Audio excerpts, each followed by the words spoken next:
In today's episode of Comp Check, I'm probably going to make you mad, but that's not my intent.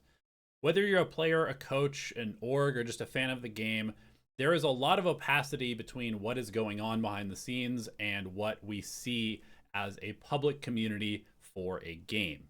And so I wanted to take a little bit of time and sort of give everybody an inside baseball look at the esports industry, how these teams function, and I'm coming at this from a place of somebody who has been involved in esports for over 10 years across multiple games on multiple different teams.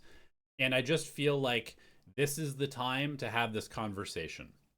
So before we get into that, before we get into the drama, I have to just give a quick shout out to the sponsor of this episode, which is Sony INZONE and Sony's line of INZONE products and peripherals, which were developed alongside Team FNATIC.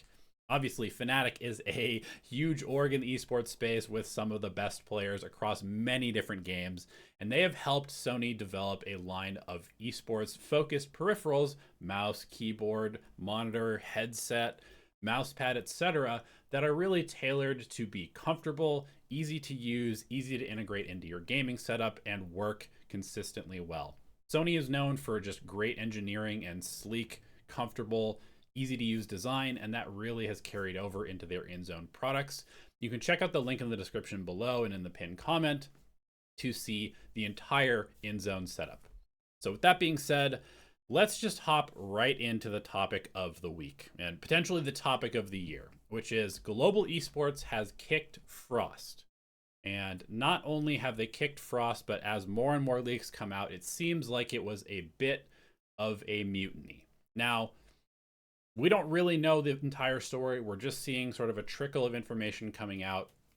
But it looks like there was some disagreement between some of the players, potentially some of the coaching staff, and Frost, and maybe some of Frost's side of things, as it looks like Vladkor, Frost's assistant coach, is also potentially out.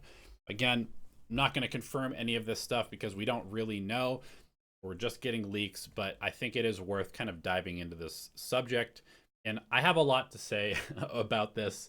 I mean, first of all, Frost has obviously once again proved that he is a valuable asset to teams because he took a team that has never made it to playoffs, not only to their first playoffs ever in the VCT, but also to their first Masters. And while they did not make it out of the group stage at Masters, they did look reasonably good at times, and they did give the eventual winner of the tournament a run for their money in the group stage. So I think it's fairly undeniable that whatever Frost is doing behind the scenes, I have never worked with the guy. I've only talked to him sort of in passing here and there. So I don't really know what he's like as a coach. I don't even really know what he's like as a person other than sort of like the forward-facing, slightly abrasive personality that we see on his podcast and in interviews. But it's pretty obvious to me, as somebody who has been watching esports and traditional sports for my entire life, that he is doing something right because every team that he seems to join seems to do better than when he was not there. And so I think it's pretty clear that whatever he's doing is effective as a coach. And you would be surprised that that is a fairly hard bar to clear. I've been around the industry for a while. I've seen a lot of really, really poor coaching. I have heard a lot of crazy stories of coaches that are doing some insane things. And I have also seen a lot of people just kind of skating by based off of, their players or management or somebody else carrying a lot of the weight. That's not the case with Frost. I think that's fairly obvious to say. And so I just want to get that out there. My opinion of him is that he's obviously an effective coach. So maybe there's some bias there. Is he a championship winning coach? I don't know. He hasn't won one yet. And so I think the verdict is no currently, but that's not the full story. When it comes to this decision from GE, I think there's a couple of really important things to talk about. First of all, why? Why would a team that has been so desperate for results remove the person who is ostensibly in charge of bringing those results and has brought those results thus far? Well, if the leaks are to be believed, it seems like there was a bit of a fractured relationship between some parties within the team. And, this is something that is normal in teams. I think you would be hard pressed, even with like the greatest coaches of all time, the Phil Jacksons and Belichick's and like the people, Popovich, the people that have won all of these trophies and are very, very, very clearly at the top of the coaching ladder in their respective disciplines. I do not think that all the players on all those teams liked their coaches. In fact, when I was unceremoniously thrust into the head coaching role last year, I started reading a lot of head coaching books because I had never done it before and I was curious to learn. And so I read some books about Phil Jackson, about some of these great coaches. And sure enough, Shaq and Kobe didn't like each other, but oftentimes also didn't like Phil Jackson. And so it's just something that you have to navigate. These teams are like a dysfunctional family a lot of the time, and they are very much a pressure cooker of emotions and stress. And the day-to-day of a team is not something that anybody will ever know about unless you have experienced it yourself. And so you have a bunch of people that all have a very strong desire to do one specific goal, which is to win and to be the best. And you throw them into a place. Maybe it's not super comfortable because they're coming from different cultures, different environments. They don't know each other that well at the start of the year. And you're all just kind of thrust into this situation where you now have to make it work. And winning is a great salve for a lot of the problems that you might have as far as, disagreements about how to do things in a team. And so winning can definitely solve a lot of problems, but underlying every team, there's going to be a bunch of issues that have to be worked through and that you have to kind of level up through handling over the course of a season or, many months or even multiple seasons for some teams. Now, it's obvious that those issues did not just start. There's been interviews with, Frost and with some of the players and talking about how, Frost is a hard coach and he's super critical. And you even see him on his podcast and on every platform that he's ever been on talking about how, his players messed up here and this was bad and this is terrible. And, that sort of personality, I can understand why it might rub some people the wrong way. If you have somebody who is constantly telling you that you're doing something wrong, or you need to fix this, or you're not doing a good enough job, or this is bad, or this is not the right way to do it, you have to do it my way. That type of personality is not something that a lot of people necessarily want to deal with. Especially when you're a person who has risen to the upper echelon in a field through your own sort of merit, right? Because most of the players that are on GE and just in general, most of the players that are in VCT have gotten there because of their own skill, right? Yeah, sure, there might be a few little friends pulling friends up into teams still going on, but for the most part, most of the players that are in the VCT are there because they have shown individual prowess. And it's very rare that you have people getting picked up to teams, especially when it's a team like GE, where it's sort of like just a conglomeration of new players that weren't there last year. These types of teams are formed through sort of individuals, right? And if you're an individual that has been grinding the game and you're getting this validation of okay, well, I won this and now I'm leveled up here and now I'm at the top of the leaderboard and now I'm going far in Ascension and now I'm getting picked up to tier 1. It's just consistent validation that what you're doing is correct, right? Or in the case of Patman, for example, right? He's grinding tier 2, he gets picked up to Paper X, they win an international tournament. that's a lot of very positive validation to what you're doing being correct. But I think anybody who watches professional Valorant would probably agree that even the best teams in the world are making a lot of mistakes. And this is just the nature of competition, right? This is the nature of Valorant. The first thing that I tell every single person that I describe how Valorant works and like what the esport is that this is a game of mistakes. That's what Valorant is. Every single moment and every single round is an opportunity to make a good or bad decision. And so many of the decisions are bad. So many of them are also good. But Valorant is a game of mistakes. And whoever can capitalize on the opponent's mistakes better is going to win the game most of the time. And so it doesn't matter how good you are as a player. You are going to make mistakes. And you're going to make a lot of mistakes. Even if you are a top 0.00001% player, you are going to make an insane number of mistakes every day in practice and every game that you play, because that's just how this game works. And so that is where a coach's job sort of might cause some conflict, right? Because as a coach, your job is to correct mistakes. And to correct mistakes, you must point them out. Now, there's a bunch of different ways to do this, right? There's a bunch of different ways to correct mistakes and to bring up that mistakes were made. But you have to point them out, otherwise you're not doing your job.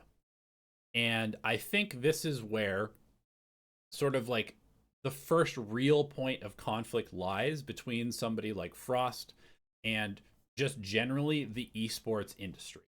Because from my experience, and this is speaking as somebody who, you know, I grew up playing sports from probably the age of like 4 until all the way through college. And then obviously I've gone into competitive gaming and done coaching and stuff like that in esports. So I've been around competition for a very long time.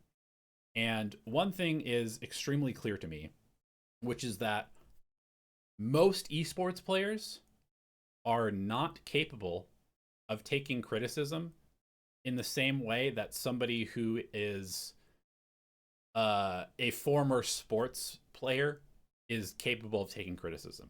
And like, you know, as somebody who grew up playing sports, I was criticized a lot by my dad, by my coaches, by, you know, like that is, you just get criticized to get better. That's just how it works in sports. Oh, you're messing this up. Your form is bad. You know, you have to shoot like this. You have to throw like this. Like that is how you learn, is when somebody with more knowledge than you corrects what you're doing wrong and teaches you the correct way of doing things. And then you level up and then you get better. Now, I want to go back to sort of like the path to pro in esports, because most people in esports, and there are quite a few players that, you know, they were a football player or a soccer player or a basketball player, and then maybe they got hurt, or maybe they just fell in love with video games and they eventually kind of became an esports pro. That is definitely a career path that happens. But most players get to the top level of esports by just doing it themselves, right? There is no real pipeline currently established in esports. You just play in your room, you make some stacks with friends, eventually you stand out, and then you get picked up, and now you're on a team. And for most of these pros, their first real team experience, their first real being coached experience tends to be when they finally make that jump into the professional scene. And so they're missing all of this development in terms of understanding how to be coachable.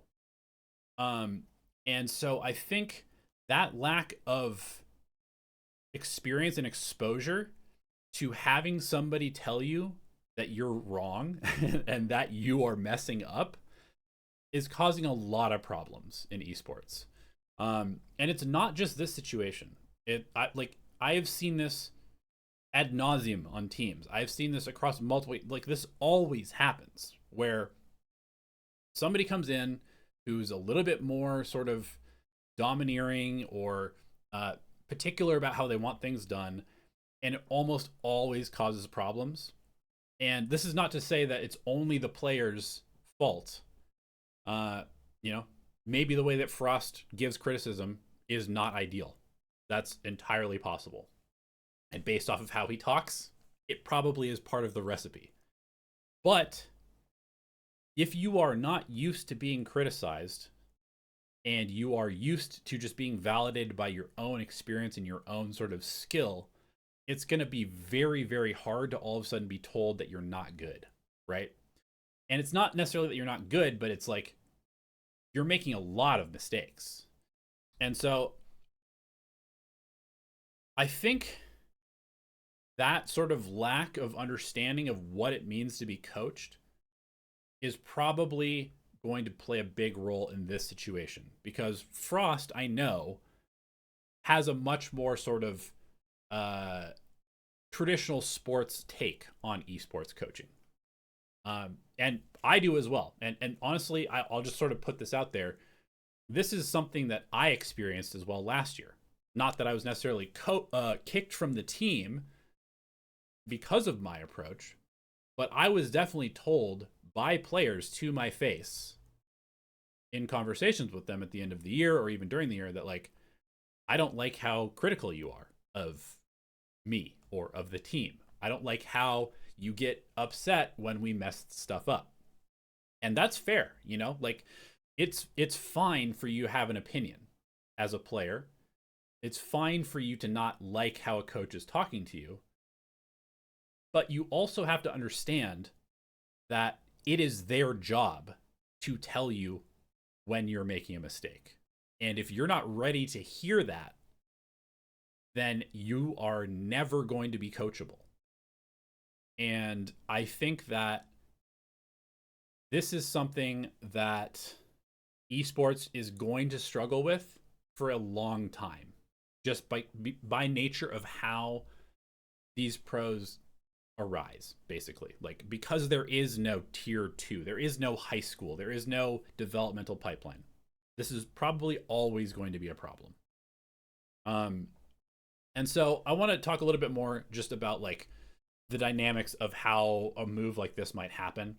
You know, my guess is that, and I guess because it's been leaked, I'm just going to use this like direct example of, you know, people that wanted Frost gone because they didn't like him for whatever reason. And I'm just going to assume that it's probably just because of how he coaches.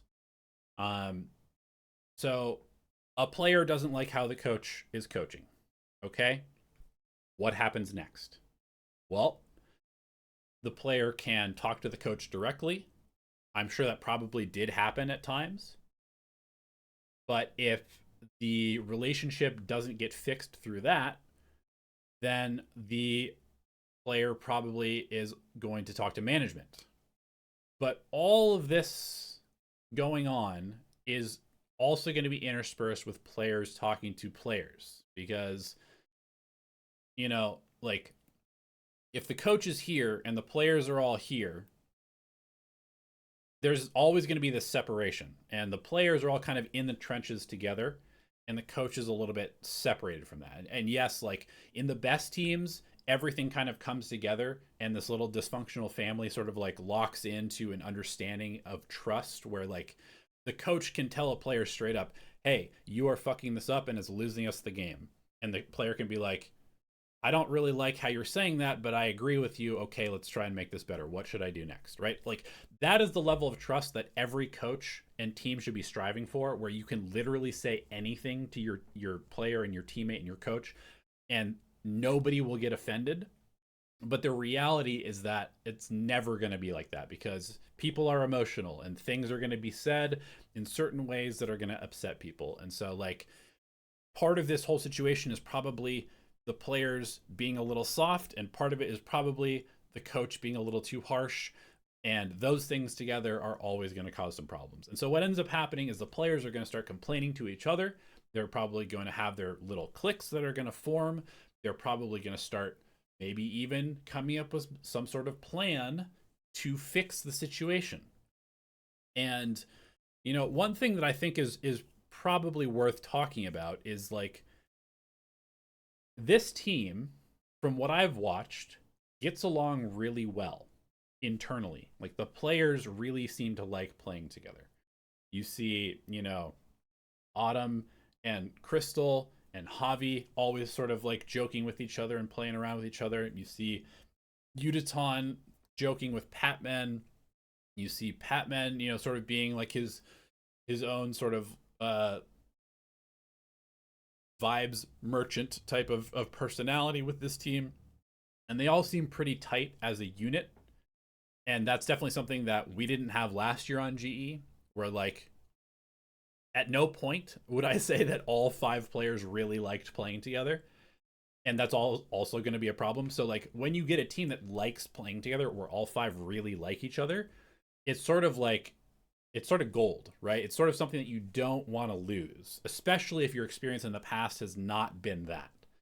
And so my guess is that the players start talking to each other, and maybe it's not all 5 of them, but certainly some of them start talking about like, okay, well, what are some other options? We really don't like how this is going, whether it's map vetoes, whether it's comps, whether it's just the way that practices run, whether it's the way timeouts are happening. Like any number of things could become issues for teams. And especially all this is going to get exposed when you lose, right? So GE has this big sort of, rise of form in stage 1. They qualify, they go to Masters, everything's great. And then they go to Masters and they lose, right? And okay, maybe one loss is acceptable, but another thing that you also have to understand about all these players is basically every single tier 1 pro thinks they're the best player in the world. Like very, very rarely will you talk to a tier 1 pro and be like, do you think that like you could beat this person? They will always say yes. They will always say yes. And you kind of need that like egotistical delusion to be a tier 1 pro, because you have to believe when you go into a server with a bunch of killers on the other team, you can't be afraid of them. Because if you're afraid of them, you're going to lose. Like if you have lost the mental game before you play the game, you will lose. If you go in being afraid to swing Osboss because he's really fast and really good, you will lose that fight to him like 95% of the time. So you have to believe that you are going to be the best. And so most of these pro players are always thinking that. And so when something is going wrong in the team and this player's like, wait, I'm supposed to be the best player in the world. What is the problem? Oh, I don't like how this coach is making me play this agent that I don't like, or I don't like that we had to change our comps, or I don't like blah, blah, blah, blah, blah, or this guy's always an asshole to me in VOD review. I think it becomes very easy to suddenly put a lot of the blame on that person. And, I don't want to speculate too much, but I'm just going to assume that some of these breakdowns are happening in this team, right? And so eventually what ends up happening is the players probably start to put pressure on the organization, right? If you can't work it out with the coach, or maybe you don't have the skills to work it out with the coach, or maybe you don't bother to have the conversation with the person that you have a problem with, then you just go to management and you say, hey, this guy's got to go or I'm gone, right? And that's how it works in esports, unfortunately. In professional sports, most of the time these players have no power. They have some power because of being maybe the biggest stars have more power than others, but like in a traditional sports team, like if a player hates the coach or hates the organization, they can bench themselves. They can refuse to play. They can fake an injury. Like these things do happen. It's not like it's exclusive to esports. But in esports, the amount of power that these players have is way, way, way, way higher than it should be, in my opinion. Because most of the time the players are going to get their way. And so when a player says, I don't want this coach anymore, most of the times the coach is gone. And that's just how it is. Like, maybe 6 or 7 years ago, fucking meme, The most common thing that would happen in Dota 2, and I'm gonna speak from Dota 2 because that's the game that I was working in before, is like a player, a team would exist, and then a couple of the players that were sort of star players on the team would start to not like a player on their team, and they would just kick the player. Like the coach wouldn't even be involved, the manager wouldn't even be involved. It's just like that. Even in a signed team where everybody's under contract, a couple of the players would just like form a clique and they would just kick a player. They're like, we don't like this guy, he's bad, whatever, he's gone. Now, I think the industry has evolved a bit in this regard, where the GMs have a little bit more power, the coaches have a little bit more power, but it is still a very, very player run industry. And a lot of that is just to do with like the players have the star power, right? Outside of a couple coaches like Alex, maybe, and like, I mean, probably just Alex for PaperX, like almost nobody gives a shit about the coaches, right? It's just the players that matter. And the orgs know this, right? And so most people don't even care about the orgs, they care about the players. Like, this is one of the biggest problems in esports, is that the players are everything. And so the players have the final say in a lot of cases, because if an org loses a star player, it's very rarely going to be the star player who gets the hate. It's going to be the org that gets the hate. It's going to be their fault. It's going to be the coach's fault. It's going to be the team's fault, whatever. The player is always sort of like the last to be blamed. And so most orgs are going to side with their players. And in my opinion, as somebody who's been around for a while, somebody who's a little bit older, somebody who has followed traditional sports, who's been in esports, I think that that is not a good place for the industry to be, because most of the time when you're a player, you have a very narrow view of what's going on. And you might be incredibly intelligent and you might be really good at the game, but most of the time there are people who know better than you about how to put together a team, how to coach a team, how to run a team, And so I don't think that players should be making the calls for rosters most of the time. But that is what happens a lot because of the nature of esports. And so, whether it is Patman or not, whether it's anybody on this team or not, the reality is, like, if you're a coach and your players don't like you, your time is done. It's as simple as that. And that's probably what happened here. Based on the leaks that we're seeing and just kind of based on how I know these teams work, because that's just how it works. So with that being said, let's talk about Platoon a little bit. Now, Platoon is somebody that I hired last year for Global Esports because I wanted somebody who could do data analytics for me, because I like to use data to make decisions. And I knew that Platoon was smart and was good at working with data. And so I hired him as a data analyst / assistant coach last year. And at the end of the season, I guess I should just say, and I enjoyed working with him. I think he's smart. I think he's pretty even keel. And I think that he's genuinely fairly nice. And I think that my experience with him was positive overall. Like, I thought that he did his job. He backed up the things that I needed him to do, and he helped me from that role.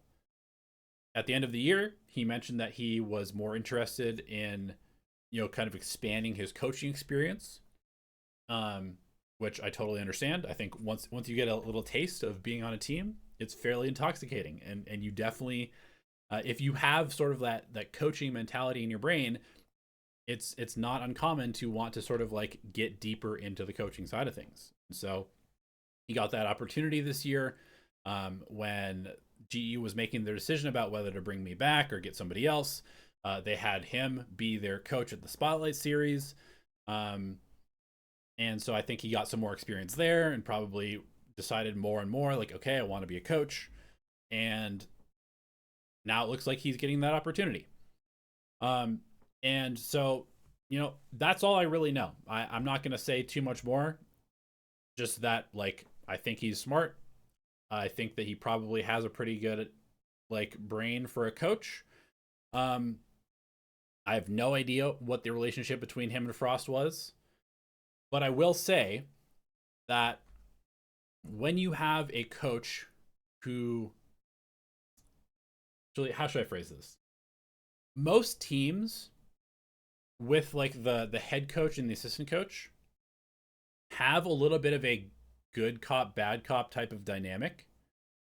um I think just in general it's good to have a little bit of good cop bad cop type of dynamic where you've got like somebody who is pointing out a bunch of mistakes, and then you have somebody that, like, the players can talk to, and hopefully that they can talk to the head coach as well. But like a lot of times that's what's going to happen, right? You've got somebody that's pointing out a bunch of mistakes, you've got the assistant coach kind of backing them up, but then also maybe is a little bit less harsh, or like is checking in with the players after practice, like, hey man, just want to let you know that, like, even though we were talking about how much you were bad at this position on the map, like, you did these good things. And like that's just something that you should have, right? There shouldn't always just be criticism, so there needs to be some positivity as well. And just based off what I know from Platoon's personality, I would assume that he probably is giving some of the players some positive validation because he's a nice guy, right? And so I'm gonna assume that when you have somebody like Frost who's constantly picking at the problems, and then you have somebody that is maybe less that personality type, that the players will tend to gravitate towards the person that is willing to be like, hey man, this was pretty good, right? Because it feels good to get positive feedback.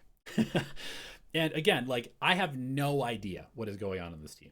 Zero clue. Maybe Frost does do the compliment sandwich. Maybe he is talking about, oh, this is sick, really good job. Like, maybe he does do that. I don't know. I have no idea. But I would just assume, based on their personalities, that Platoon is probably going to be a little bit more positive than Frost is, and probably there's going to be a little bit of a draw to getting those positive affirmations from your coach. So, with that being said, there can be some problems that arise from that, where, like, sometimes the players are only going to they're going to develop a little bit of like a, well, this guy's an asshole and this guy's nice to me, so we like him, right? And that can definitely happen. And like, I know that I had some I had some pretty terrible mean coaches growing up playing sports. And like, as soon as the assistant coach is like, hey, like, let me take you aside and like help you out with this, like, you're doing good, whereas like the head coach is like, you're terrible, you're never going to be a starter, like, whatever. Like, the head coach is maybe just doing their job, but it's really, really easy to just be like, I don't like this guy, I'm only going to listen to this person. And so it's definitely possible that something like that happened. Um, because I've seen this happen before, right? And so I don't want to get too much into like psychoanalyzing and just talking about like the dynamics. I'm just trying to give examples of things that I have seen, things that I have experienced, and try to kind of like give a little bit more perspective. Um, is Patman a bad guy? I don't think so. Is Frost a bad guy? I don't think so. Is Platoon a bad guy? I don't think so. But things happen, right? Things happen, and there's always going to be chaos, and things will kind of shake themselves out however they do. It's like, it's a little bit of randomness to some of these things, right? Now, Platoon stepping in as the head coach, I wish him luck. As somebody who came in last year as an assistant coach and sort of like a strats and comps and data person myself, and then suddenly had to take over a team that was in a little bit of chaos. It is not easy, because now you are essentially a CEO of a company, right? Yes, you're still in charge of the strats and all of that, but I would guess that the experience that Platoon is going to have running this team now, scheduling the practice, disciplining players, making sure people show up on time, coordinating with management to get stuff done, dealing with content shoots, it's going to be a lot different than he thinks it's going to be. And this is not to say that he can't handle it. Maybe GE will come out and they will be even better. Like, this is the crazy thing about all of this. Like, they might be better in stage 2 because this might be one of those teams that really just needs to vibe to play the game. Like, that's what Patman did on PaperX. And again, like, I don't know the internal workings of these teams either because I haven't been part of them. But it seems from the outside that, yes, while Alex is very, like, you know, emotional as a coach and he does give harsh feedback, but those guys trust each other. They're okay with Alex telling them, like, you are fucking the game up. You need to fix this, right? Like, they have developed that bond together. But also, we know that that team likes to vibe, right? That's how they work. Like, they are a family and they love playing together. And so they get along. And if the vibes are off, then they don't play well. And maybe that's what GE needs. Maybe GE needs to be a vibes team. I don't know. I don't know because I'm not there. But maybe they just need a positive person to be like, yep, just do the good stuff, right? But I would guess, based on, you know, watching them play, that a lot of the stuff that we saw as far as like their team play and their fundamentals and the way that they you know, trade off of each other and the way that they approach certain aspects of the game, I know a lot of that was Frost. And so I am somewhat worried that going full vibes is not going to work for this team because they needed the structure. They needed somebody to be like, you need to 1, 2, 3 swing out of smoke. You need to scale together. You need to use ult at this time. You need to collect these orbs. You need to do blah, blah, blah, blah, blah. Like, I know that Frost had positive impact. But also maybe they're at a point where they don't need that so much because they already know it and they just need to vibe. I don't know. I don't know. Either way, it's going to be interesting to watch. It's definitely going to be interesting to watch. But yeah, I don't know. Like, hopefully that was some good perspective on things. Again, I'm trying not to like flame the players. I'm trying not to flame the coach. I'm trying not to flame the org because I know these things are complicated. I think everybody probably made some mistakes in this whole situation because stuff like this shouldn't really happen in a fully functional team that trusts each other. Like, I think that's pretty clear. There's obviously some sort of trust issue happening between coach, player, org, etc. And that's a failure of everybody. If you can't talk to each other, you can't solve problems. And if you can't trust each other, you can't talk to each other. Something is going wrong there.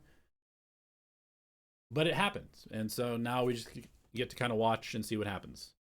Okay. On to the next topic, which is also sort of Frost related, but it's just this general idea of the game of Valorant having no macro. Now, obviously, Frost put out this tweet. There's no macro. It's only micro. And you know what? Let's tie this all up into the bigger conversation of, is Valorant in a good place? Because I feel like all I'm seeing right now is like Valorant is dying. It's dominated by Chinese viewership. There's no macro. The map pool sucks. Everybody is only running it down. Like, I'm gonna take a deep breath. Okay. Is there macro in the game? Yes. Yes, there is.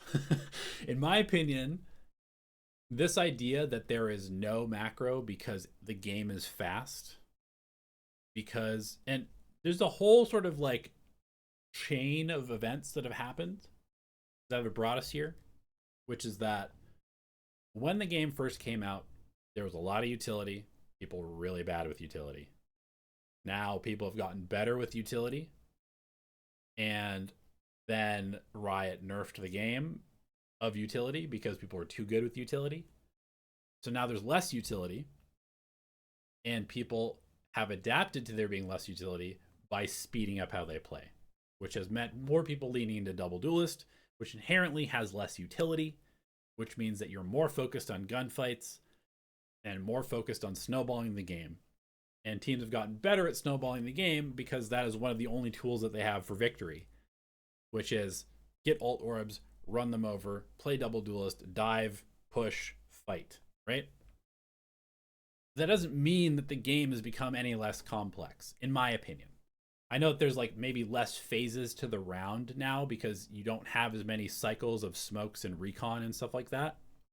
But I think the game is still really complex and really interesting from a macro perspective. And you see this in teams like Leviathan and like Foot. Those are like my two best examples because I think that they played probably the best macro game of any team in the current meta. And what I mean by that is like these teams are fully leaned into the double duelist meta. They basically play double duelist on every single map. They play very aggressively and gunfight oriented.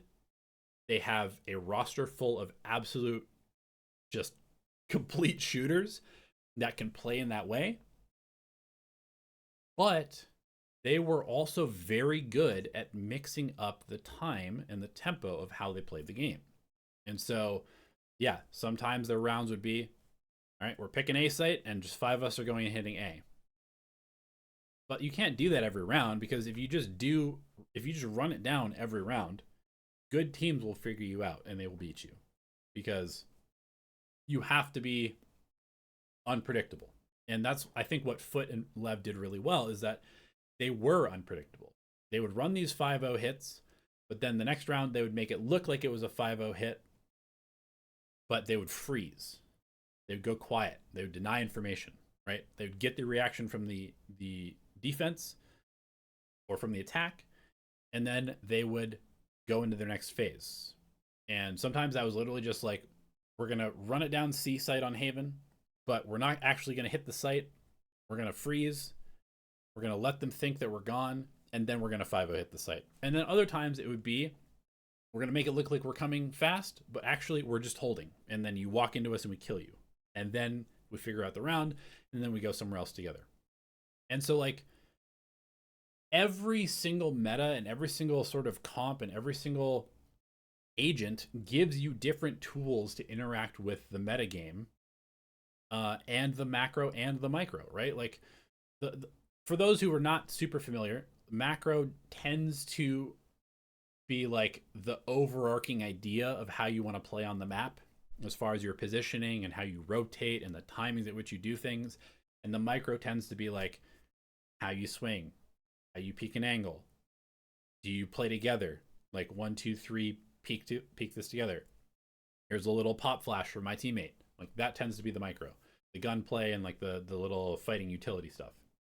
And so you still have to have these macro ideas of like, okay, if we're playing double duelist, this comp is really good at being explosive, but it is not utility dense, which means that if we run into a team that is really good at stopping our momentum through their comp or their approach to the game, then suddenly, like, what do we do?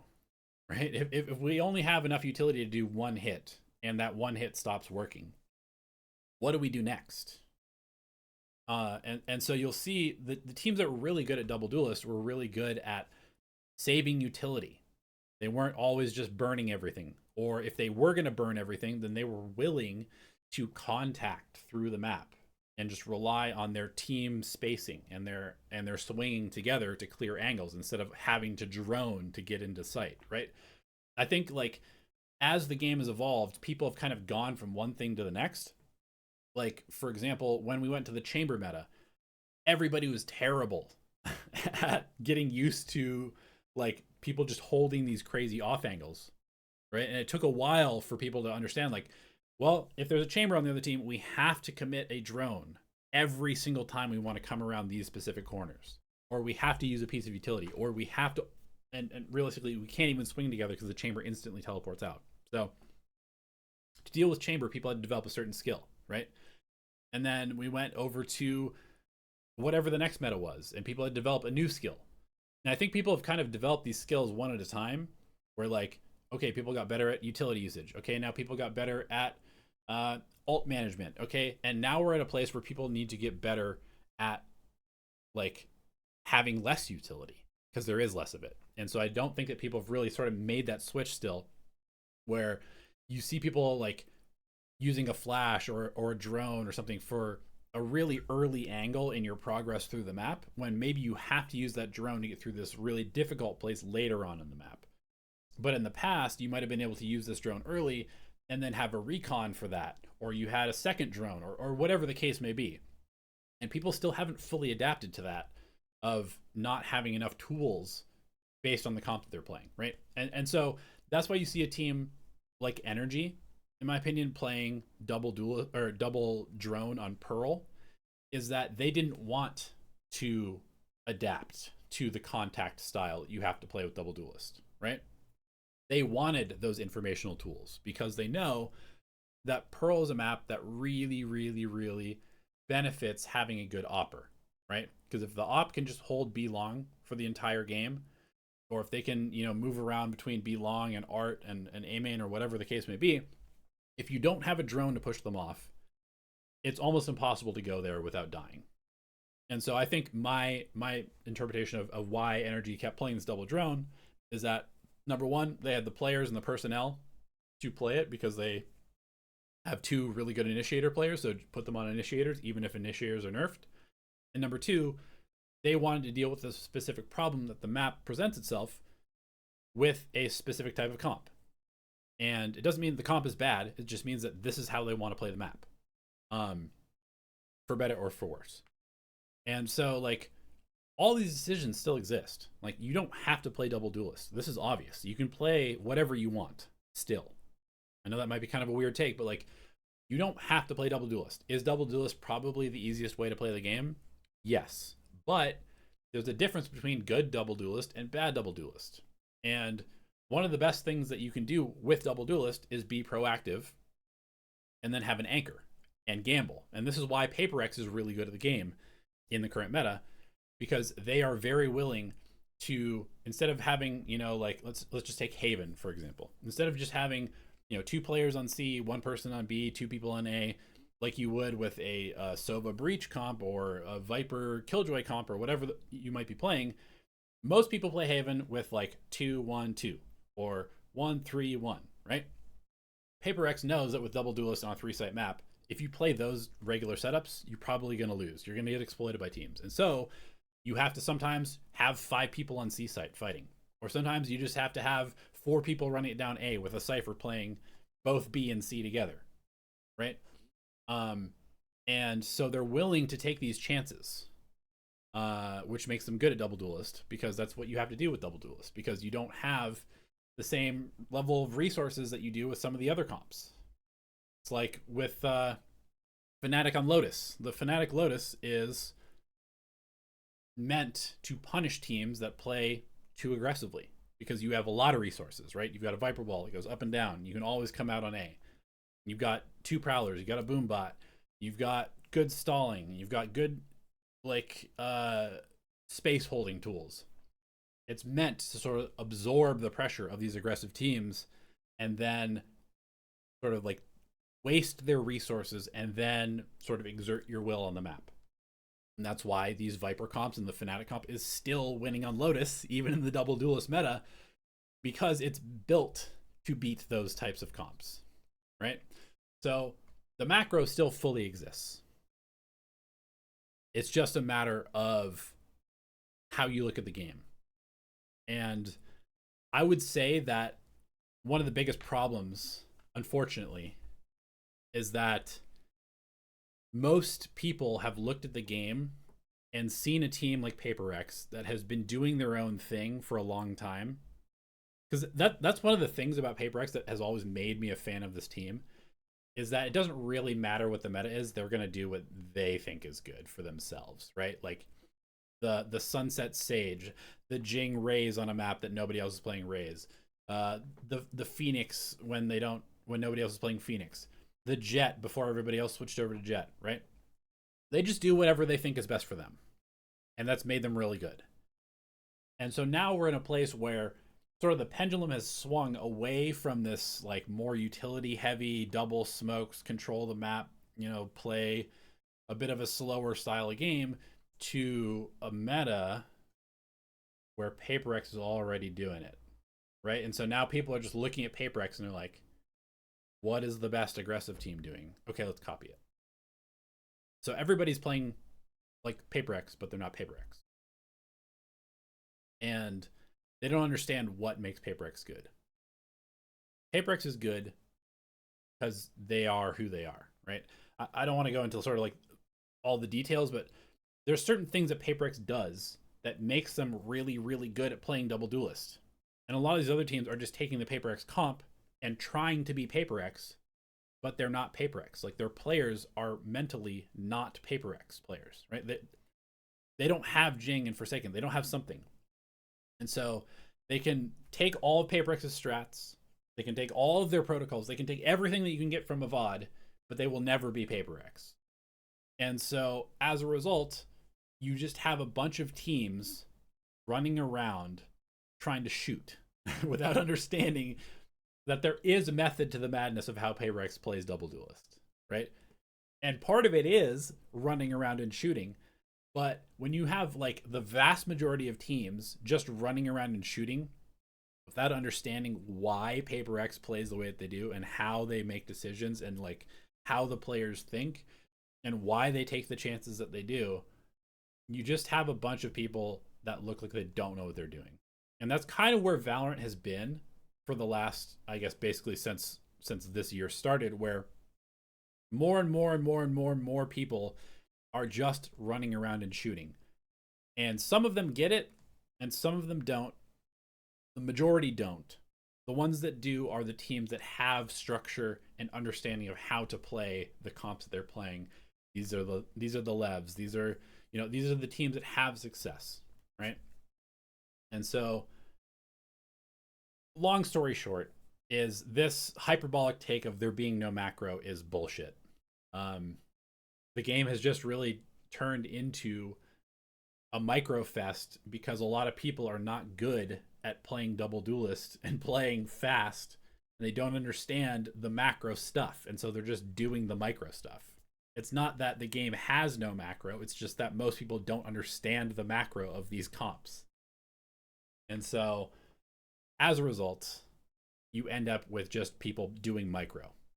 And so, like, in some sense, it's not bullshit as well, because the game has very little macro because most people are terrible at it. Okay. Now, does that mean that Valorant is dead? Is Valorant dying because of this? That's an interesting one.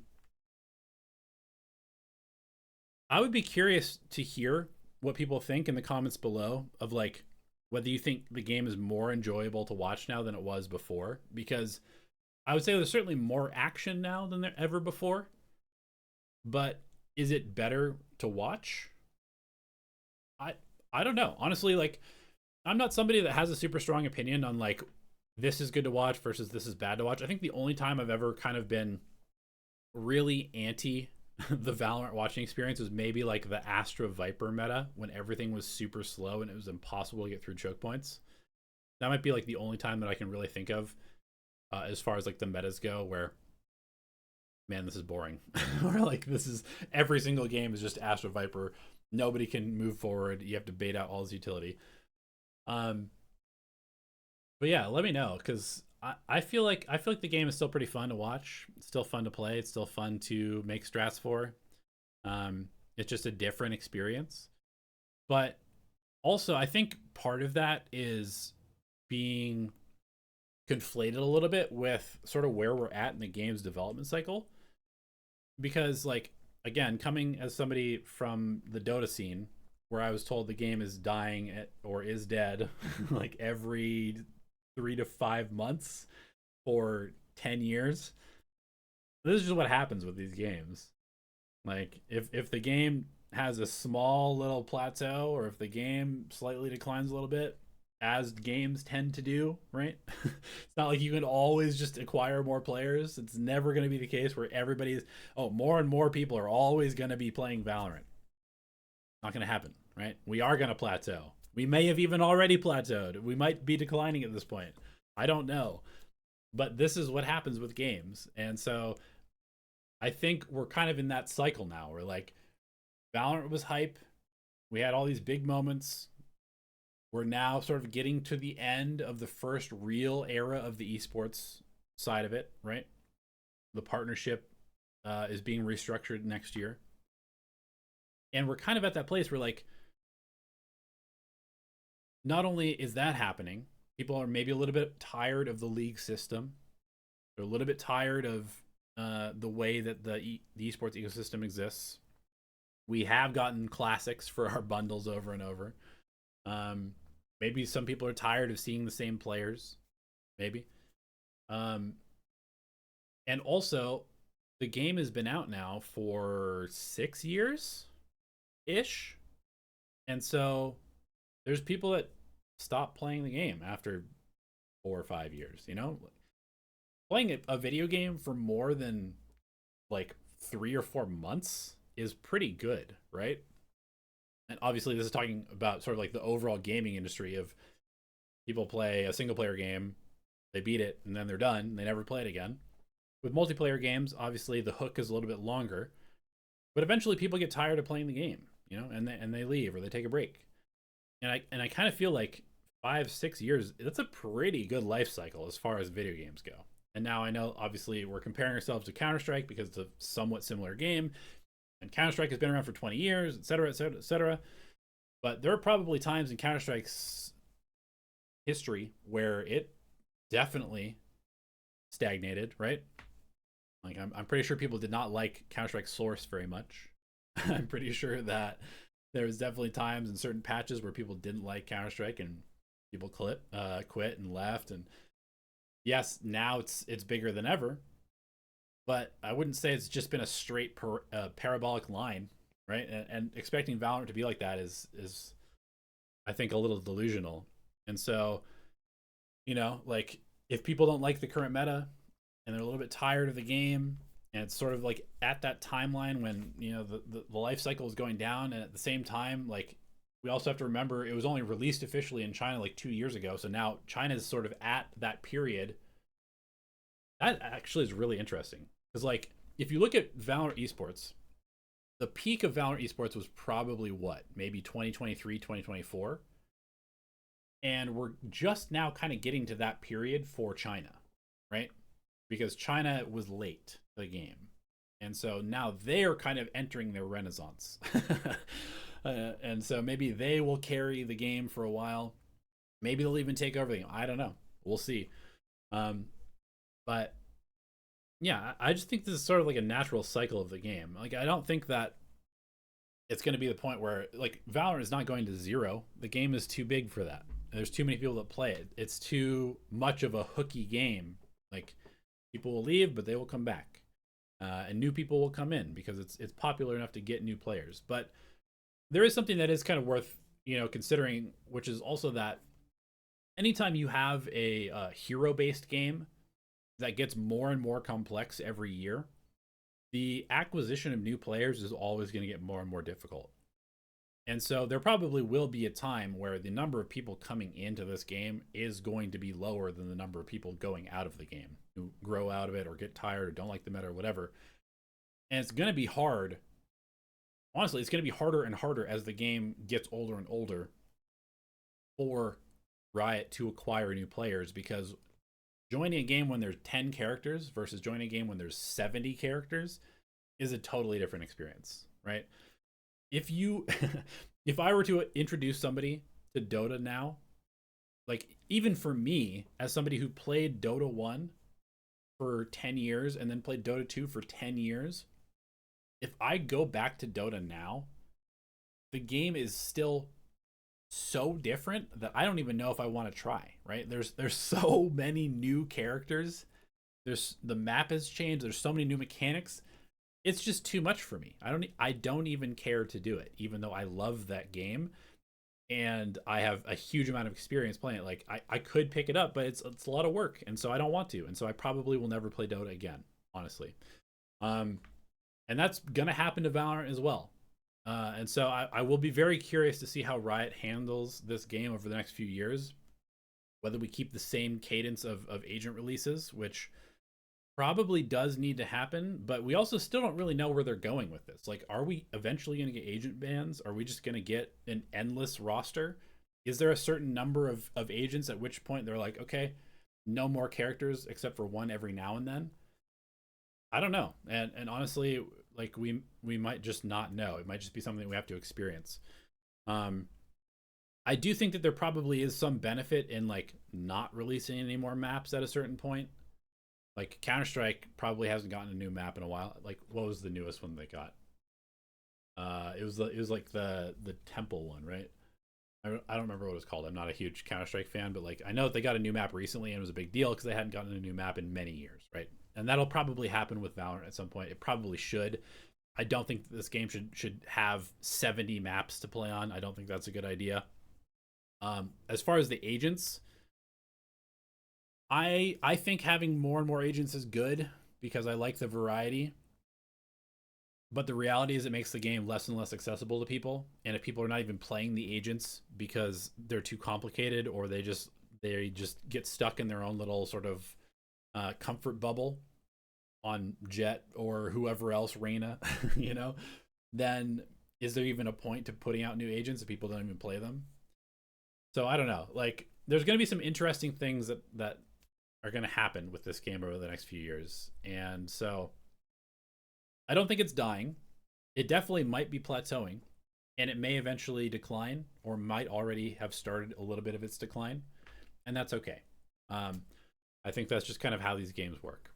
But as long as an esports scene is like healthy, and as long as there's a talent pipeline, and the game is engaging to watch, it's probably not going to die anytime soon. And so I think people that are afraid, like, I don't want to put time into this game. I don't want to get into it because it's going to be dead in a year because people are saying that like the map pool sucks and everybody's leaving. Like fuck those people. fuck the YouTubers that are putting out. Is Valorant dying for the 10th time? Like, no, it's not. And it wasn't the last 10 times that you put this out. So, yeah. Anyway, okay. I want to talk a little bit about a few roster moves. This has been a very ranty episode. This next roster move is again going to be a little bit of a ranty moment.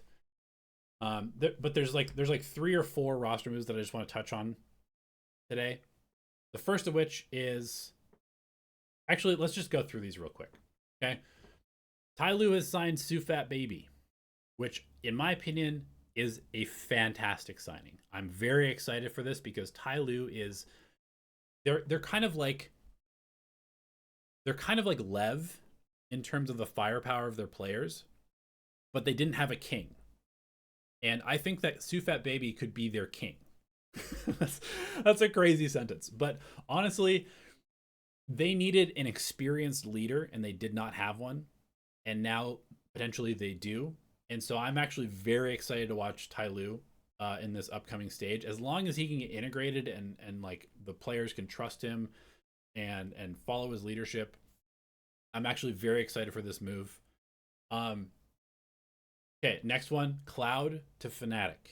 Okay, this is a very interesting move. This is a super interesting move. Cloud has been one of the better recon players in Europe for a long time.